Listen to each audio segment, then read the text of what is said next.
Für Dali hatte das perfekte Lebensmittel eine Schale, um die weiche, nahrhafte Masse im Inneren zu schützen. Er aß leidenschaftlich gerne Seeigel. Es war eine Eroberung, den Widerstand der Schale zu brechen.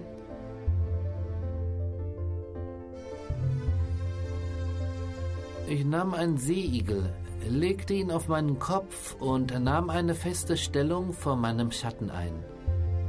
Wilhelm Tell. Der Seeigel wurde für Dali zu dem Apfel, den Wilhelm Tell auf den Kopf seines Sohnes legte. Der von seinem Vater aus der Familie verstoßene junge Dali fühlte auf seinem Kopf die Last der Schuld und der Strafe.